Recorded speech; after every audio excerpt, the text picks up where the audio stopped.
Salut! Dans cette vidéo, je te montre comment utiliser le vocabulaire d'un fait divers français pour enrichir ton lexique et tes arguments. Si tu passes le DELF, le DALF C1 ou le TCF, c'est l'idéal. Alors, pour cela, je vais te raconter l'histoire qui fait le tour du monde en ce moment.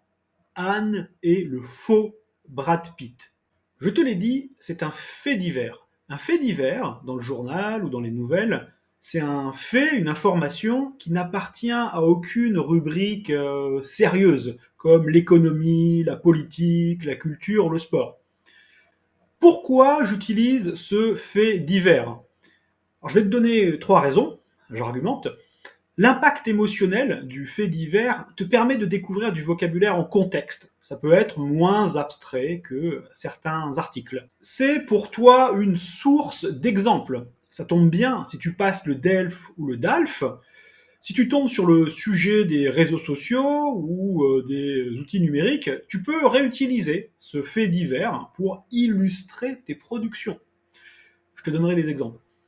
Et aussi, ça suscite le débat. Même si le sujet parle d'un fait divers, il cache des problématiques tout à fait appropriées pour le DELF ou le DALF. Je vais utiliser un article pour te présenter l'histoire de Anne et du faux Brad Pitt, et à la fin de la vidéo, je te donnerai des exemples d'utilisation du vocabulaire et des arguments dans le contexte d'un examen de français, DELF ou DALF. Ah, très important, si tu veux aller plus loin, tu peux recevoir un quiz gratuit sur ce thème et pratiquer encore plus.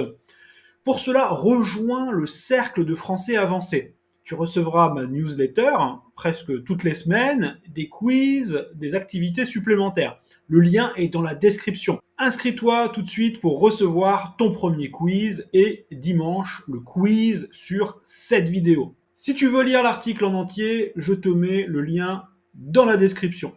Le titre, l'affaire du faux Brad Pitt.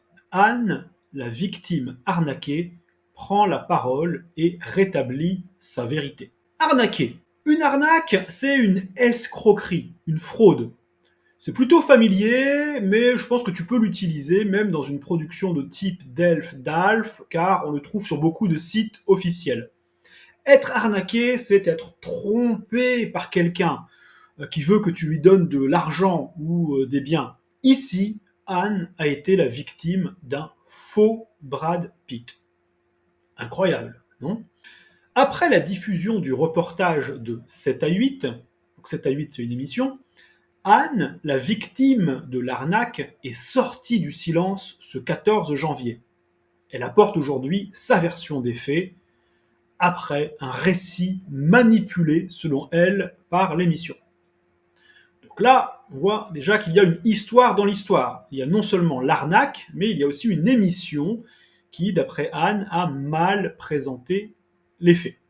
Je ne suis pas folle, niaise, assure Anne dans une vidéo partagée sur les réseaux sociaux. Après la diffusion du reportage réalisé par l'émission 7 à 8 ce dimanche 12 janvier sur son histoire, la Française n'avait pas encore pris la parole. Elle le fait ce 14 janvier pour la première fois auprès du média Legend. Legend, c'est une chaîne YouTube très populaire actuellement en France. Pendant 3 jours, celle qui s'est faite escroquer 830 000 € par un arnaqueur se faisant passer pour Brad Pitt a été la risée d'Internet, se moquant de sa grande naïveté. La risée d'Internet, être la risée de quelqu'un, souvent d'un groupe, ça signifie être moqué par tout le monde. Tout le monde rit de vous. Donc dans ce cas, Anne est devenue un sujet de moquerie sur les réseaux sociaux. Elle a fait l'objet de nombreuses parodies, toutes pointant du doigt la crédulité de la quinquagénaire face aux nombreux montages réalisés à partir de l'intelligence artificielle. Plusieurs points ici. Elle a fait l'objet de nombreuses parodies, elle a été victime de nombreuses parodies. On a créé de nombreuses parodies pour se moquer d'elle. Ces parodies pointent du doigt. Pointer du doigt, c'est critiquer quelque chose, dénoncer quelque chose. Donc voilà, il faut visualiser, pointer du doigt quelque chose. Et elle pointe du doigt la crédulité de la quinquagénaire. Donc la quinquagénaire, c'est Anne. Sa crédulité, c'est sa naïveté. Être crédule, c'est croire tout ce qu'on vous dit, tout ce qu'on vous montre, ne rien remettre en question. Donc il ne faut pas être crédule, c'est un défaut. Donc Anne a cru à ces montages, ces photos qui montraient Brad Pitt qui s'adressait à elle donc dans des vidéos ou des photos qui lui étaient adressées. Pourtant, opposition, concession, pourtant, il semblerait que l'histoire racontée par l'émission de TF1 ne corresponde pas exactement à la réalité. Anne explique, dans ce reportage, la seule chose qu'on va retenir, c'est Anne est tombée amoureuse d'un faux Brad Pitt. Le journaliste n'a retenu que ce qu'il ne fallait pas retenir pour salir mon image et dans l'unique but de faire de l'audience, explique l'architecte d'intérieur, très remonté contre 7 à 8 et la chaîne. L'architecte d'intérieur, c'est Anne, donc vous voyez plusieurs façons de désigner la même personne, toujours important dans un texte, dans un article en français pour ne pas répéter. On a eu Anne, l'architecte d'intérieur, la quinquagénaire. Voilà, ce sont des façons de ne pas répéter. Toujours le prénom d'Anne. On nous dit qu'Anne est très remontée contre 7 à 8, l'émission et la chaîne. Je crois que c'est TF1. Être très remonté, c'est être très en colère contre quelqu'un. Continuons. Marwan, fondateur de Find My Scammer, et aujourd'hui ami de Anne, est un hacker, désolé pour ma prononciation, qui a permis d'aider la Française de 53 ans à retrouver ses brouteurs. Alors là, un mot très intéressant dans ce champ lexical de l'escroquerie et de l'arnaque, les brouteurs. Alors, je ne connais pas l'origine exacte du terme. En tout cas, brouter quelque chose, c'est ce que les vaches font quand elles mangent de l'herbe. On dit qu'elles broutent, ou les moutons. Et c'est devenu un terme familier pour désigner des escrocs qui travaillent en ligne. Souvent depuis l'Afrique de l'Ouest, depuis des pays comme le Bénin ou le Nigeria. Et ces personnes manipulent leurs victimes pour leur soutirer de l'argent, pour leur voler de l'argent. Il a pris la parole dans Legend pour la défendre. Selon lui, Anne, qui ne connaissait absolument pas le mécanisme des réseaux sociaux, ni même l'existence des deepfakes ou de l'intelligence artificielle, a été la victime d'une véritable pièce de théâtre menée par une seule et même personne.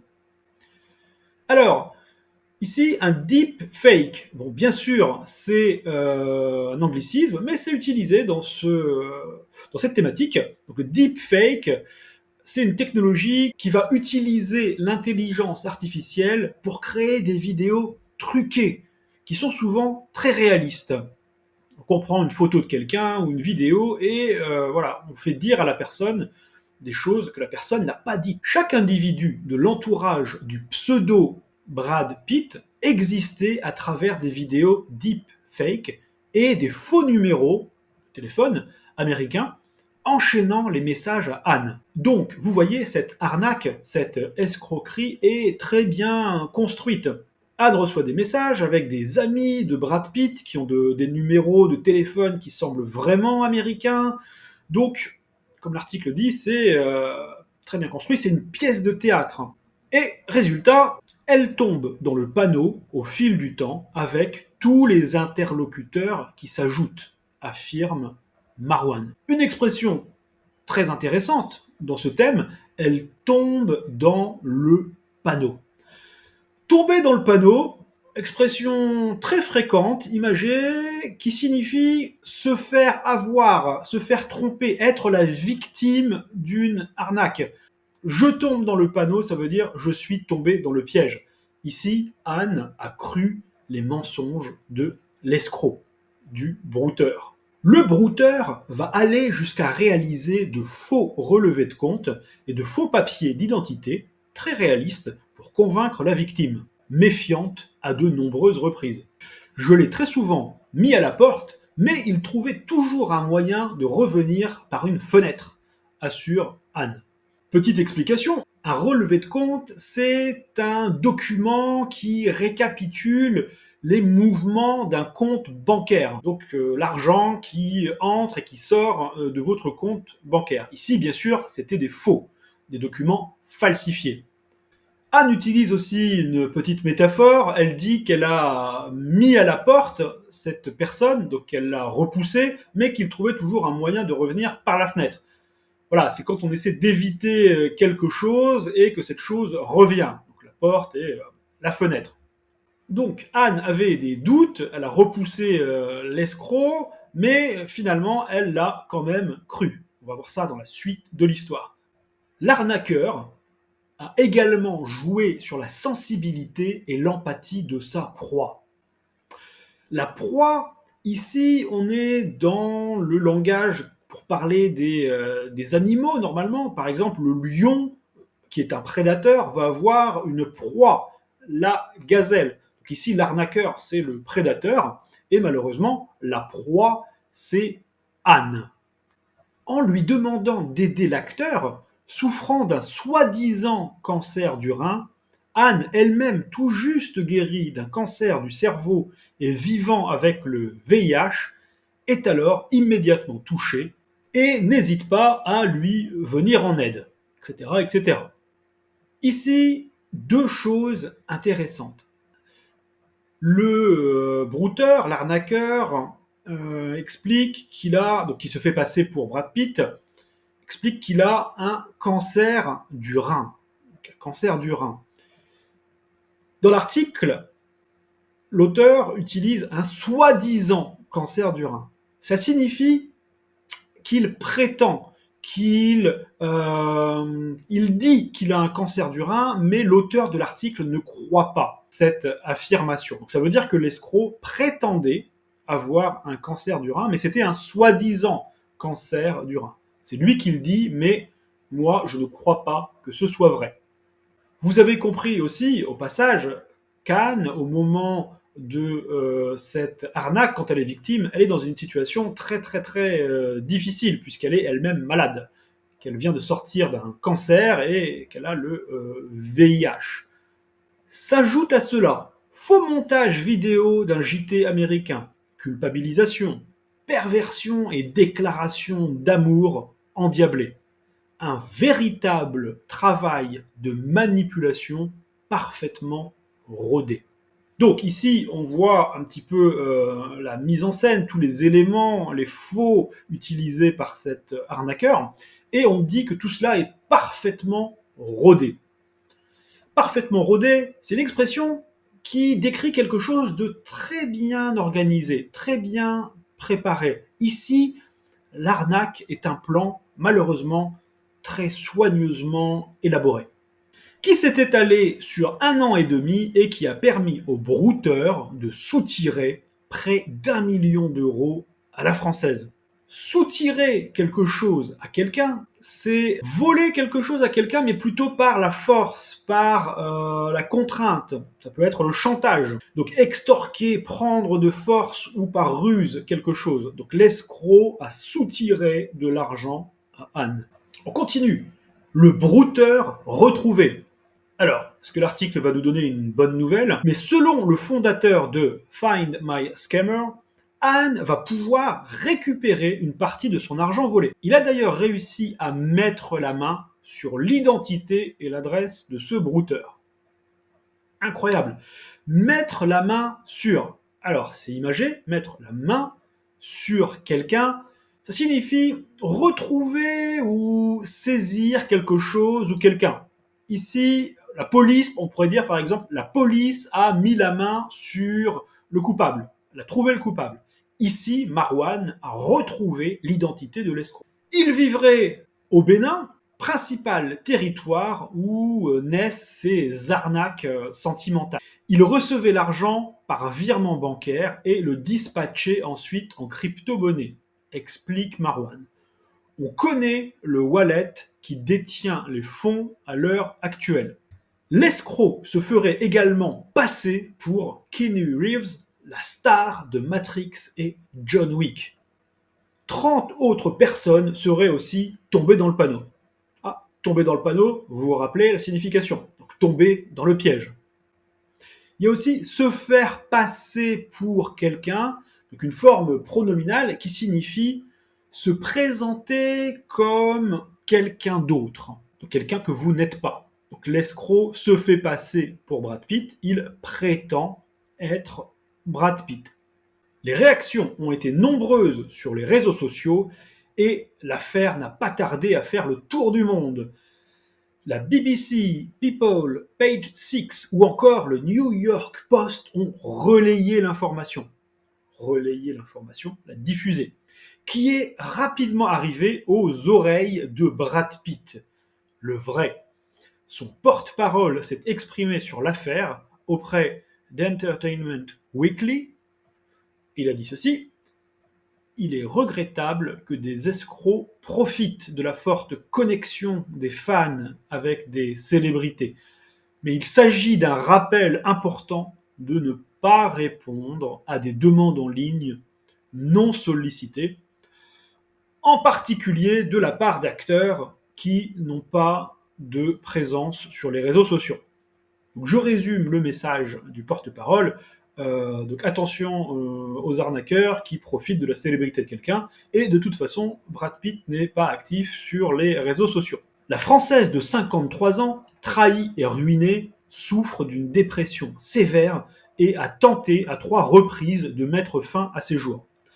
Alors là, on voit le sérieux et le tragique de l'affaire. Mettre fin à ses jours, c'est une expression, un euphémisme pour dire se suicider, donc se tuer. Anne a tenté cela, elle a essayé plusieurs fois, donc à cause de son désespoir. Le cyberharcèlement dont elle a été victime ces derniers jours n'arrange rien à son état. Ici un mot très important, très utile dans pas mal de thématiques actuelles du DELF, du DALF, le cyberharcèlement. C'est le harcèlement en ligne. Donc, harceler quelqu'un, ça va être se moquer de lui, être agressif avec la personne, le critiquer, mais de façon exagérée, et ça va avoir pour résultat de créer des problèmes psychologiques. Donc c'est du harcèlement, souvent sur les réseaux sociaux. Anne en a été victime après la diffusion du reportage. Elle ne veut pas se laisser faire, elle veut réagir. Ne souhaitant pas se laisser faire, elle devrait prendre la parole de nouveau dans les prochains jours pour détailler sa version des faits. M6 pourrait accueillir ses confidences. Ces confidences, attention, une confidence, c'est un faux ami avec l'anglais confidence, ça fait référence aux révélations personnelles qu'Anne pourrait faire. Faire une confidence à quelqu'un, dire quelque chose de privé ou de secret. Voilà, on a lu cet article, beaucoup de vocabulaire très utile. Je veux revenir aussi sur quelques formes verbales. Elle s'est fait escroquer. Se faire escroquer, c'est une forme pronominale au passé composé pour dire être victime de quelque chose. Elle a été victime d'une arnaque. Se faire est en français beaucoup utilisé, c'est souvent un peu familier. C'est une formulation passive pour dire qu'on est la victime de quelque chose ou qu'on a subi quelque chose. Je me suis fait attaquer, je me suis fait flasher sur l'autoroute à 140 à l'heure. Bon, là, je ne suis pas vraiment la victime. Je me suis fait avoir par un arnaqueur. Je pense que tu as remarqué que cette histoire, ce fait divers, que l'histoire d'Anne n'est pas un simple fait divers. Elle illustre des problématiques sérieuses et actuelles. Très utile aussi pour toi et pour ton vocabulaire et pour passer le DELF, le DALF, le TEF ou le TCF. Donc ça illustre plusieurs thèmes, plusieurs problématiques. La première, les escroqueries sur Internet. Voilà ce qu'on pourrait dire dans le cadre du DELF ou du DALF, si on tombe sur ce sujet. Ce fait divers met en lumière l'ingéniosité des arnaqueurs en ligne qui exploitent des outils technologiques comme les deepfakes pour manipuler leurs victimes. Donc c'est un thème essentiel, c'est un bon exemple si on parle des dangers du numérique. Il y a aussi le traitement médiatique des faits divers. Donc dans cet article et dans cette histoire, voilà, les médias ont un rôle très critiquable avec cette émission, ce reportage, c'est de 7 à 8. Donc, le reportage sur Anne montre comment les médias peuvent simplifier ou détourner une histoire pour faire de l'audience, au risque de stigmatiser une victime. Cela soulève des questions sur l'éthique journalistique et le rôle des médias. Bien sûr, cette histoire nous parle de cyberharcèlement. La diffusion de l'histoire d'Anne a entraîné une vague de moqueries et de harcèlement en ligne. C'est un problème fréquent dans notre société connectée et particulièrement lié aux réseaux sociaux.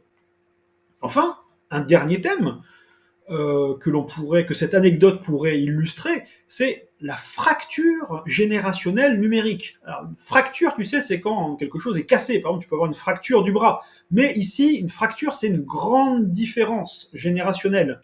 Anne représente une génération moins habituée aux nouvelles technologies, ce qui l'a rendue vulnérable face à des arnaques sophistiquées. Cela illustre la nécessité de sensibiliser toutes les générations aux dangers du numérique. Ces exemples te montrent comment tu pourrais intégrer des expressions, des thèmes et des faits divers aussi pour illustrer tes arguments et donner vie à ta production écrite ou orale tout en respectant les exigences du DELF ou du DALF ou de ton examen. N'oublie pas de t'abonner, de liker et de commenter la vidéo. Ça aide beaucoup la chaîne et ça me motive pour te proposer de nouvelles vidéos, de nouveaux formats. À ton tour de me dire ce que tu penses de l'histoire d'Anne, de son traitement médiatique. Qu'est-ce que cela t'inspire? Dis-le moi en commentaire, je te répondrai avec grand plaisir.